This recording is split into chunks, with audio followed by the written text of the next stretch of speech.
एक तरफ यूपी में योगी सरकार अपराधियों के लिए काल बनी हुई है, बदमाशों का एनकाउंटर हो रहा है। सीएम योगी ने एक बार फिर दोहराया कि पिछली सरकार के दौरान अपराध और अपराधियों का मनोबल बढ़ा था। बीजेपी की डबल इंजन सरकार में अपराध और अपराधियों के खिलाफ जीरो टॉलरेंस की नीति के तहत काम हो रहा है। वहीं विपक्ष ने एनसीआरबी के आंकड़ों को लेकर सरकार के दावों पर सवाल उठाए हैं। अखिलेश यादव ने कहा कि सरकार फर्जी एफआईआर करने का रिकॉर्ड बना रही है। उधर कांग्रेस ने भी एक के बाद एक एनकाउंटर पर सवाल उठाए हैं। दो टूक में करेंगे चर्चा, पहले सुनते हैं बयान। ये वही समाजवादी पार्टी है जो समाजवादी पार्टी नौजवानों के रोजगार पर डकैती डालती थी, बेटी की सुरक्षा पर सेंध लगाने का काम करती थी। उस समय इनके नेता कहते थे कि लड़के हैं, गलती कर देते हैं। लेकिन बहनों और भाइयों, आज भारतीय जनता पार्टी की डबल इंजन की सरकार है। अपराध और अपराधियों के लिए जीरो टॉलरेंस की नीति के तहत कार्य कर रही है। अगर बेटी की सुरक्षा में सेंध लगाया तो मान करके चलिए कि अगले चौराहे पर यमराज उसका इंतजार कर रहा होगा। भारतीय जनता पार्टी झूठे मुकदमों का वर्ल्ड रिकॉर्ड बनाना चाहती है और झूठ बोलने में नंबर 1 है। एनसीआरबी के आंकड़े जो बताते हैं, जहां महिलाएं, बेटियां और कम उम्र की बच्ची सबसे ज्यादा असुरक्षित कहीं है तो उत्तर प्रदेश में है। और ये हमारा आपका डेटा नहीं है, ये एनसीआरबी का डेटा है। और इसके साथ साथ सबसे ज्यादा अन्याय अगर कहीं बढ़ा है, कहीं हो रहा है दलितों पर, तो वो उत्तर प्रदेश में हो रहा है। ये भी एनसीआरबी का आंकड़ा बता रहा है।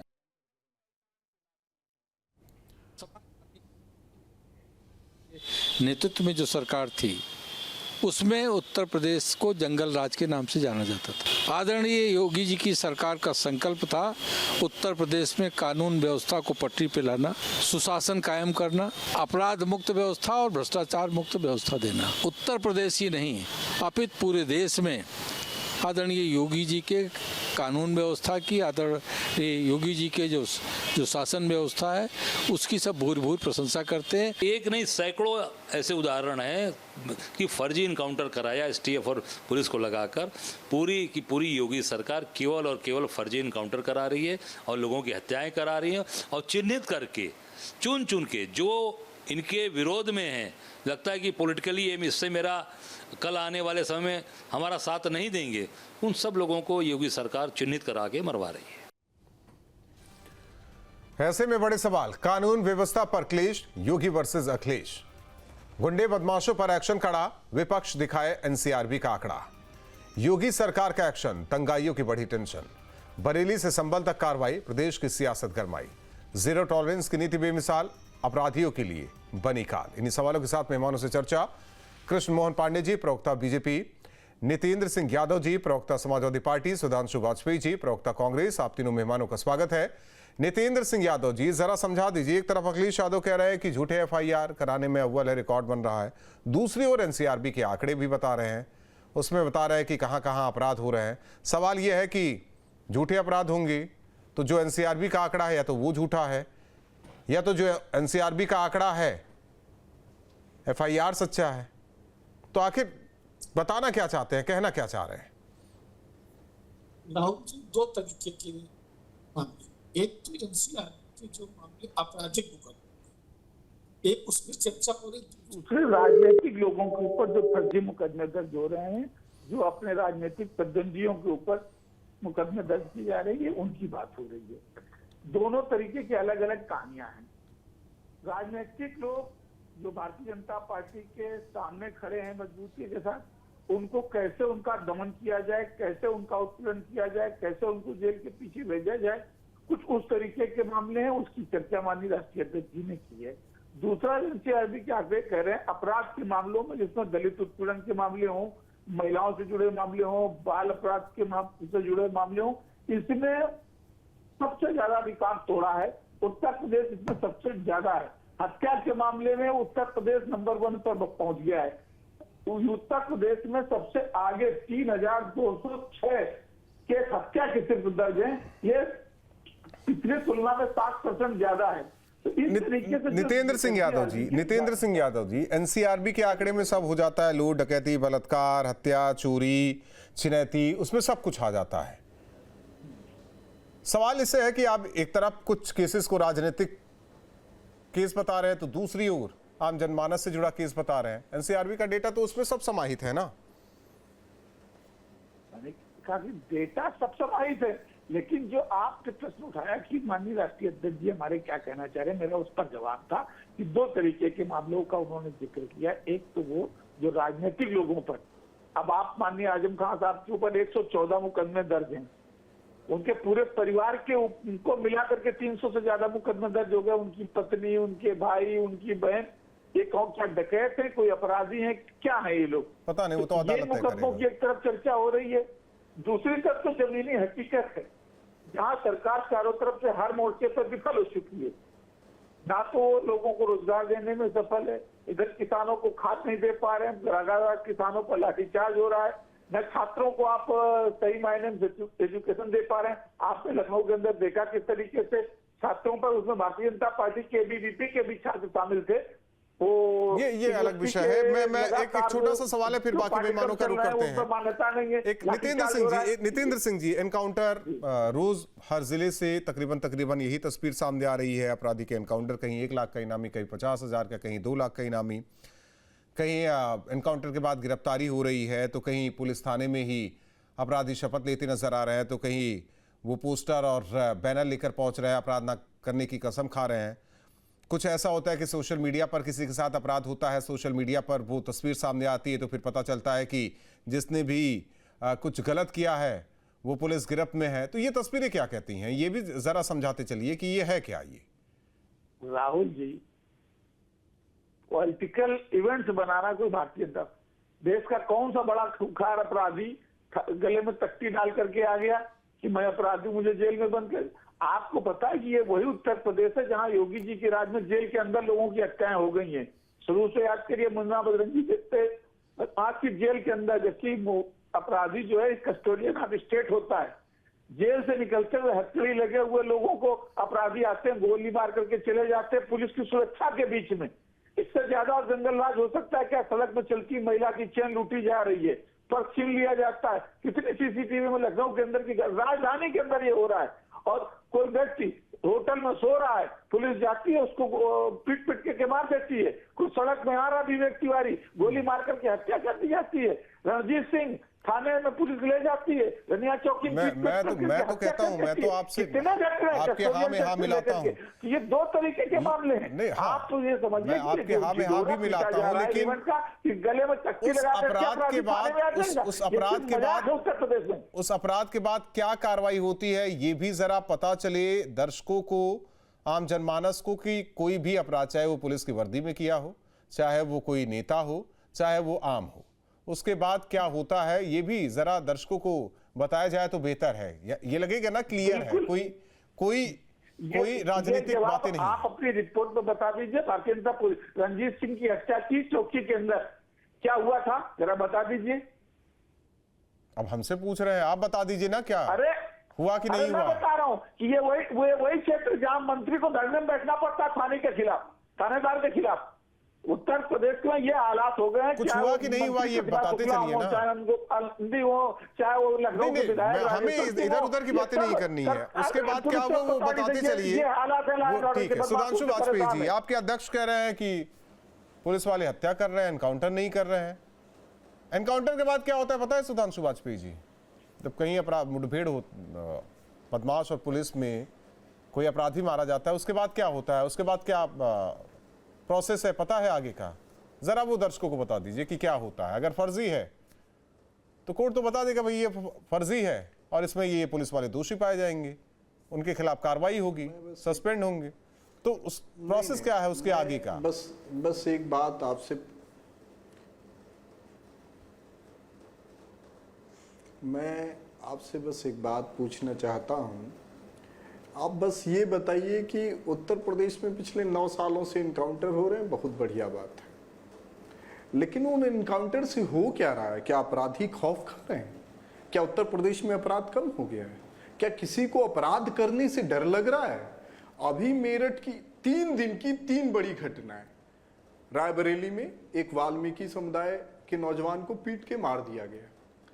कानपुर में एक ब्राह्मण समुदाय के नौजवान को पीट पीट कर चोरी के शक में मार दिया गया।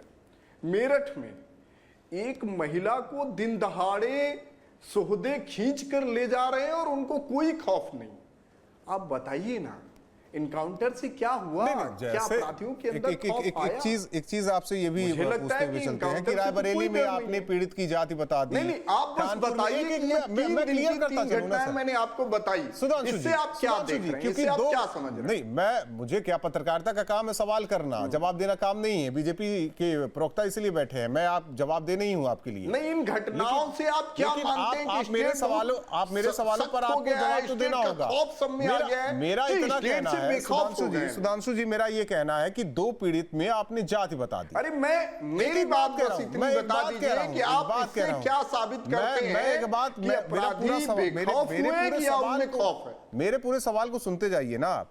आपने रायबरेली कानपुर में जाति बता दी, इससे ये साबित होता है। मेरठ में मैं कह रहा हूं आरोपी जो है, मैं तो कह रहा हूं आरोपी की जाति बता दीजिए आप।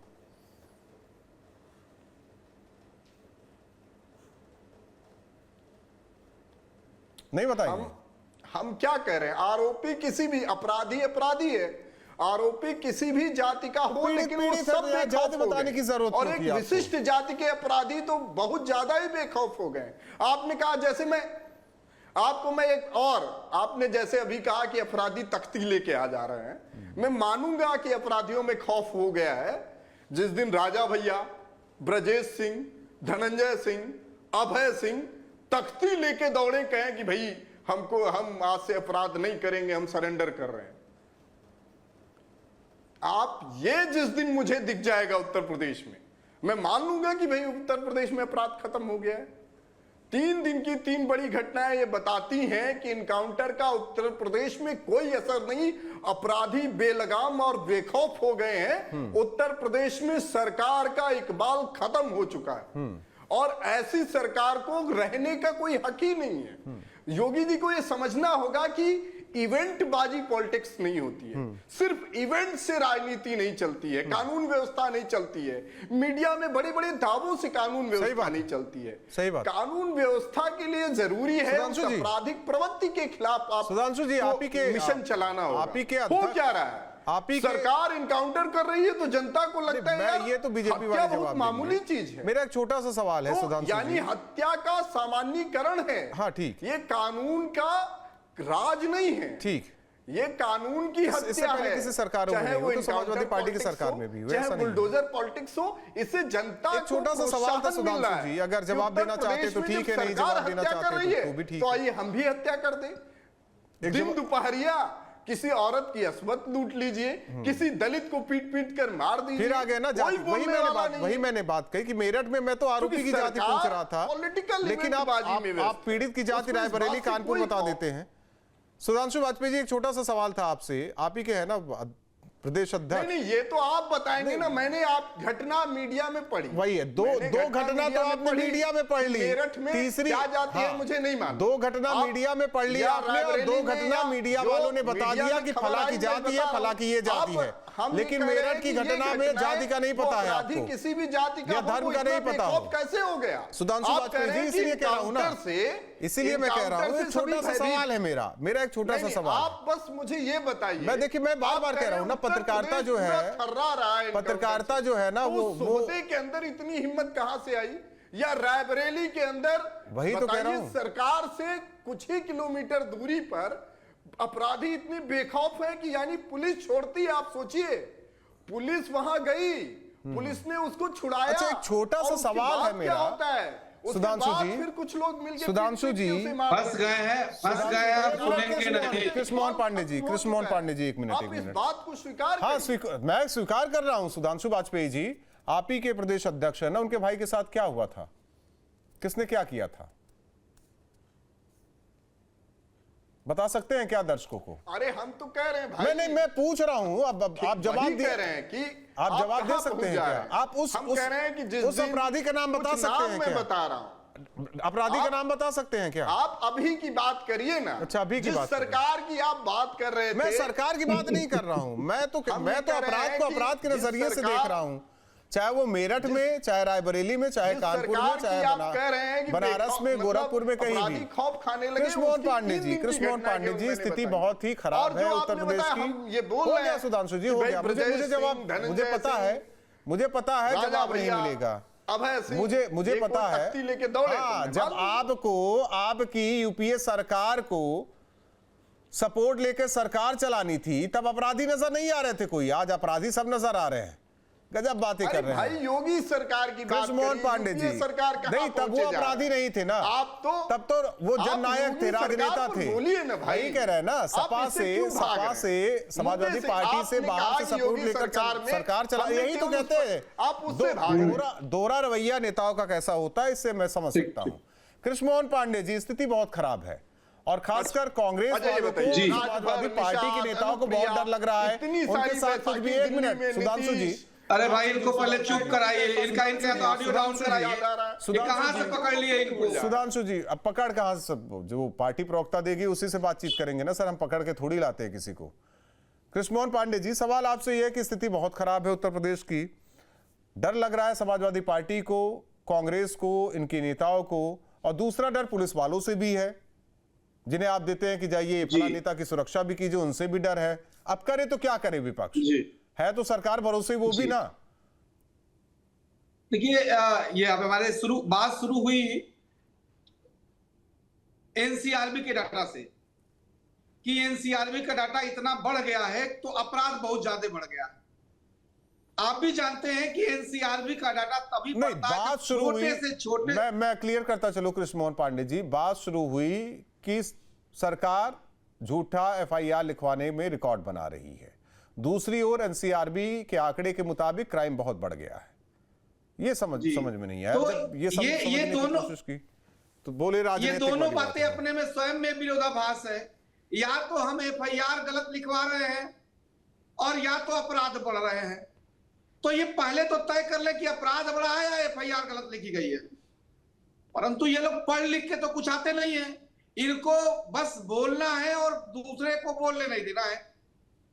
उन्हें इस बात को कहता हूं कि किसी भी राज्य का एनसीआरबी का डाटा तभी बढ़ता है जब छोटे से छोटे अपराध रजिस्टर होते हैं और उन पे कार्रवाई होती है। एनसीआरबी का डाटा तो आपने देख लिया, परंतु उस पे कार्रवाई कितनी हुई, कितने अपराधों को नष्ट किया गया, कितने अपराधों को समायोजन किया गया, कितने अपराधों के जो अपराध रजिस्टर हुए उन पे कितनी कार्रवाई हुई, वो डाटा नहीं बताएंगे। ये वो लोग हैं जो समाजवादी पार्टी की सरकार में हत्या तक के मुकदमे को एफआईआर लिखवाने के लिए समाजवादी पार्टी के जिला अध्यक्ष या उसके बूथ स्तर या मंडल अध्यक्ष के नेता को कहना पड़ा था, थाने पर जाके बैठा रहता था, और जब वो कहता था तब एफआईआर होती थी। ये वो लोग हैं जो अपने दम पर अपराध कराते थे और एफआईआर दर्ज नहीं होगी, हमारी गारंटी है, समाजवादी पार्टी के नेता कहते थे। कई एनसीआरबी में ये बोल दीजिए, हम मान लेंगे कि भाई एनसीआरबी का गलत है, मोदी योगी साजिश कर रहे हैं। आप सुनिए ना भाई, भाग रहे हैं, असली बात पे आइए ना। आप कह रहे हैं एनसीआरबी का डेटा ऐसा वैसा, बोलिए ना कि एनसीआरबी का डेटा गलत। अरे मैं भी बोल रहा हूं, सरकारी डेटा गलत है। मुझे भी बोलने आता, फिर नहीं बोल पाएंगे कि नरेंद्र मोदी की सरकार ने योगी जी के खिलाफ सुधांशु बाजपेयी, अरे नहीं बोलिए ना भाई, एनसीआरबी का डेटा उनके मुंह में घुस के बोलवाएंगे क्या? हर जिले में उनके मुंह में घुस के कह रहे हैं एनसीआरबी के डेटा पे ही बात कर रहे हैं, जो आपकी ही सरकार द्वारा दिया गया है कि उत्तर प्रदेश अपराध में चरम पे है, उत्तर प्रदेश में महिलाओं के खिलाफ अपराध चरम पे है, उत्तर प्रदेश में दलितों, पिछड़ों, अल्पसंख्यकों के खिलाफ अपराध चरम पे है। उत्तर प्रदेश अपराधियों का स्वर्ग बन गया है, ये एनसीआरबी का डेटा कह रहा है। और सुनिए सुधांशु जी, अपराधी बेखौफ लगाम हो रहे हैं, उनको सरकार का कोई नहीं डर रह गया है। उत्तर प्रदेश में अपराधियों का स्वर्ग हो गया है, उनको किसी बात का कोई डर नहीं है। सरकार का एक बाल उत्तर प्रदेश में खत्म हो चुका है। नैतिक रूप से सरकार को रहने का कोई हक नहीं है। इस बात को कहता हूं, जिससे कानून व्यवस्था न संभल रही हो, जिससे प्रदेश में संभल रहा हो, वो बतौलीबाजी करे, उससे क्या होता है? लेकिन सुधांशु जी ना, सुधांशु जी, मेरा दो सवाल था, मेरे दो सवाल थे सुधांशु जी से, लेकिन जवाब नहीं मिला मुझे। आपकी और आपकी व्यवस्था सुधांशु जी से मेरे दो सवाल थे, लेकिन जवाब नहीं मिला। जब एनकाउंटर होता है तो उसके बाद का प्रोसेस आपको पता है क्या? सुधांशु वाजपेयी जी, आवाज आ रही है? अरे पीलीभीत में जिन लोगों ने, तो आप अपना डर्रा अपना के आए हैं कि आपको जो बोलना है आप वही बोलेंगे क्या? सुधांशु वाजपेयी जी, सवाल नहीं सुनेंगे, बस मुझे जो बोलना है अपना प्ले का बटन दबाया। मेरी आवाज पहुंच रही है ना आप तक? मैं सुनने को तैयार हूं। सुनने के लिए तैयार है तो आप बता दीजिए ना, मैं तो एकदम सिस्टम को समझना चाह रहा हूं। जी पहुंच रही है। जो आपके प्रदेश अध्यक्ष कह रहे हैं, बिल्कुल आप बताइए। प्रदेश अध्यक्ष जो कह रहे हैं कि हत्या हो रही है, चलिए मैं मान लेता हूं एक बार के लिए। जब एनकाउंटर होता है उसके बाद का प्रोसेस क्या होता है, ये जरा दर्शकों को बता दीजिए कि क्या क्या होता है उसके बाद।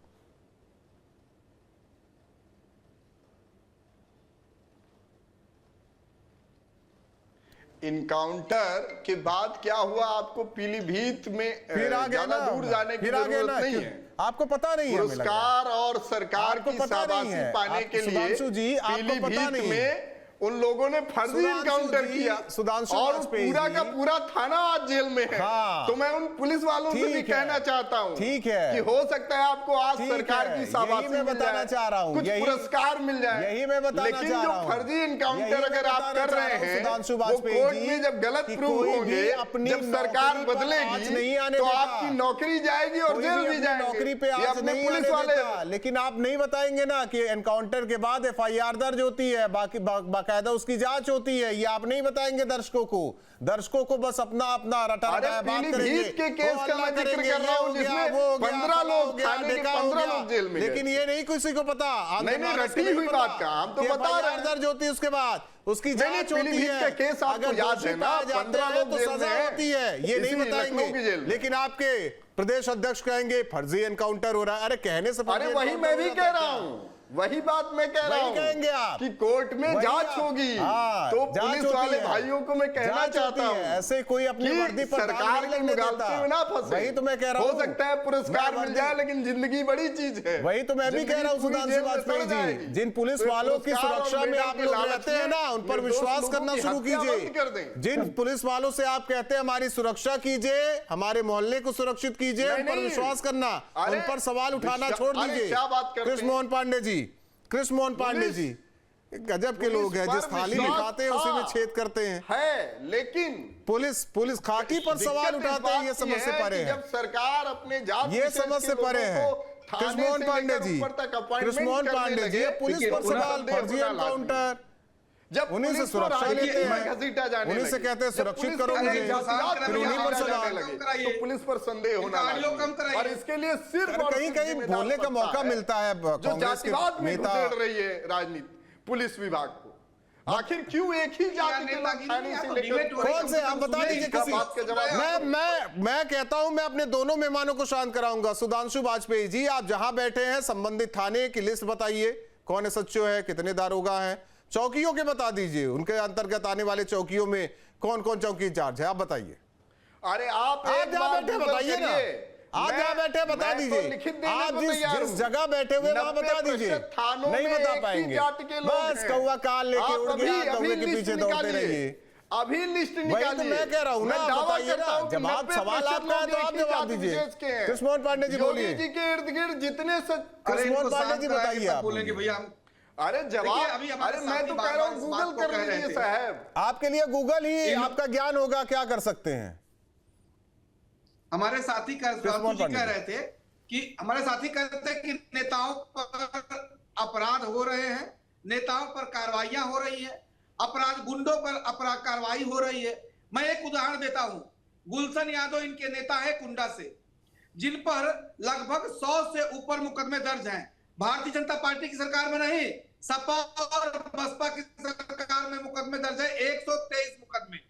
अब उन पर जब उनकी हिस्ट्री सीट खुल रही है, अब जब उन पर पुलिस कार्रवाई कर रही है तो कह रहे हैं भारतीय जनता पार्टी कार्रवाई कर रही है। साहब FIR आपने किया था, समाजवादी पार्टी ने FIR उन पे की है लगभग 64 मुकदमे आपकी सरकार में हुए हैं। बहुजन समाज पार्टी की सरकार में हुए हैं। अब उन पर कार्रवाई हो रही है। 10-10, 15-15 मुकदमे, ऐसे अपराध जो स्नैचिंग के, हत्या के प्रयास के, और ऐसे अपराधी जब उन पर कार्रवाई हो रही है, उन पे उनको इनकाउंटर और पुलिस पे वो गोली चला रहे हैं, और उनका जब इनकाउंटर हो तो कह रहे हैं कि इस जाफला जाति के व्यक्ति को मार दिया। साहब, आपके लिए अपराधी जाति मायने रखती होगी। भारतीय जनता पार्टी में अपराधी किसी भी जाति का हो, परंतु अपराधी है। ऐसा है क्या? ये हमारे और आप में अंतर है। नितेंद्र जी, ऐसा है क्या? मायने रखती है। मौका दिया। नहीं, मैं क्या करूं? पता नहीं सुधांशु जी को क्या हो गया है, आज समझ में नहीं आ रहा है। राहुल जी कुछ भी बोले जा रहे हैं, आए बाय आए। राहुल जी, राहुल राजपूत जी, मैं बहुत देर से धैर्य से सबको सुन रहा था।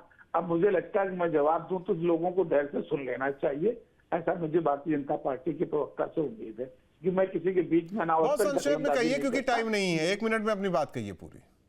अरे भाई, अभी मैं आपने बुलाया ही, अभी तो मेरे 1 मिनट में पहले तो ये जो बता रहे थे कि हम लोग पढ़ लिख करके नहीं आए, ज्ञानी पंडित जो बैठे हैं, इनसे कहिए कि जरा ये जो ज्ञान लेकर के आए वो ये बताए। अब इतनी देर 1 घंटे की बकवास में इन्होंने एक भी शब्द बोला कि जो आपने कहा था कि आपके ही साथी जब बोलने देंगे तब ना। सुधांशु जी कूद पड़ रहे हैं, सुधांशु जी कूद पड़ रहे हैं, कूद जा रहे हैं बीच में, बोलने नहीं दे रहे किसी को।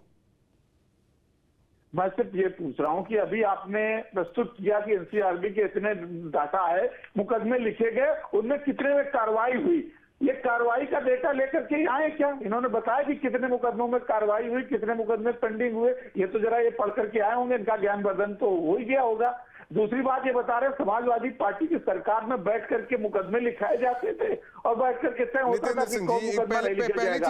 अभी आप उससे पूछ रहे थे, रुक जाइए राजपूत जी, पहली चीज को क्लियर करते चलते हैं ना। मैं नहीं, दर्शकों को आप लोगों के इस जाल में फंसने नहीं दूंगा। पुलिस का काम है एफआईआर दर्ज करना, कार्रवाई क्या हुई क्या नहीं ये सब कोर्ट से तय होता है कि आगे क्या होगा, चार्जशीट कब तक डाली जाएगी, सुनवाई कब होगी, सजा का ऐलान कब होगा, वो वहां से होता है। राजपूत जी, अगर देखिए, अगर किसी अपराध में कुछ नहीं होता तो कोर्ट जो बैठे जज है ना, वो पूछते हैं पुलिस वालों से। क्या? और अभी आप सुधांशु से पूछ रहे थे। मैं इस जाल में, आप लोगों की जाल में दर्शकों को नहीं फंसने दूंगा। अरे भाई, आप बोलते रहोगे तो मुझे क्यों बुलाया है? इसलिए बुलाया है कि सही बातें कीजिए, जाल ना फेंकिए। अरे आप बकवास करोगे, सही बातें करेंगे। मैं अभी आप सुधांशु पूछ रहे थे, मेरा जवाब सुनिए। मैं आपको चैलेंज कर रहा हूं। आपने पूछा था थानेदारों के नाम की लिस्ट बताइए, मैं बता रहा हूं 20 थानों में 24 ठाकुर जिन्होंने करके बताइए। कानपुर में 20 थानों में 24 ठाकुर बताइए, एक थाने का नाम बताते चलिए और एसएचओ का नाम बताते चलिए। बताइए। एसएचओ प्रदीप कुमार सिंह, थाना साथ में थाने, साथ में थाने। पश्चिम, आप सुनो, अब मैं थाने का नाम बताता हूँ और आप सर्च करो। गोविंद नगर, दर्रा, बिठूर, नहीं, गोविंद नगर एसएचओ का नाम, घाटमपुर, एसएचओ का नाम साथ में बताते चलिए, बताते चलिए। सुनोगे आप बोलने नहीं देते हो बराबर। अरे आप गजब बातें कर रहे हैं, एसएचओ के साथ नाम बताते चलिए आप। और ये भी बताइए कि नाम में सिंह है, उनके जाति प्रमाण पत्र को आपने देखा है क्या? आपने उनके जाति प्रमाण पत्र को देखा है कि सिंह लगाने वाले जो है वो क्षत्रिय हो गए क्या? जाति प्रमाण पत्र देखा है क्या आपने उनका? राजपूत जी, प्रवक्ता कुछ काम करने दो। नहीं, मैं आपसे पूछ रहा हूँ ना, काम करने दो तुम्हें। आप नौकरी छोड़ दो, प्रवक्ता बन जाओ। आप एंकरिंग छोड़ के प्रवक्ता बन जाओ तो तुम्हें जवाब दूं। नितेंद्र सिंह अगर मैं किसी को कह दूं तो सब संगे अरे क्षत्रिय हैं। नितेंद्र सिंह यादव कहूंगा तब पता चलेगा कि हाँ ये कहां से आते हैं। अरे भाई, इस काम के लिए जरा भाजपा प्रवक्ता को छोड़ दीजिए। अब ऐसे कुछ लोगों के आंख में धूल मत छोड़ो। मैं कह रहा हूँ, उत्तर प्रदेश सरकार में दम हो तो टॉप 10 माफियाओं को छुट्टी जारी कर दो जिले वाइज। आप लोग जनता की उत्तर प्रदेश सरकार, योगी आदित्यनाथ में दम हो तो टॉप 10। पश्चिमी यूपी में राजपूत ओबीसी होते हैं, अब आप मुझे ओबीसी में जोड़ लीजिए। किसी छोड़ने वाले नहीं होते, आप जिसमें हो उसी में रहोगे। ऐसे काल्पनिक बातें मत करो भाई। आप कौन होते तय करने वाला कि मैं क्षत्रिय हूं? अरे भाई, मैंने कब कह दिया आपको क्षत्रिय? तो आप कैसे नहीं कह सकते कि मैं ओबीसी हूं? क्षत्रिय हो गए तो आप तय करके बताओगे ना। वो नहीं, वो आप तय कीजिए ना। लेकिन आपने थानेदारों को तय कर दिया कि कौन क्या है। बहुत बहुत धन्यवाद आप तीनों मेहमानों का। नहीं सवाल इस बात को लेकर, एक तरफ कहा जा रहा है कि कानून व्यवस्था चुस्त दुरुस्त, लगातार एनकाउंटर, दूसरी ओर विपक्ष सवाल उठा रहा है। दो टूक मिलता है।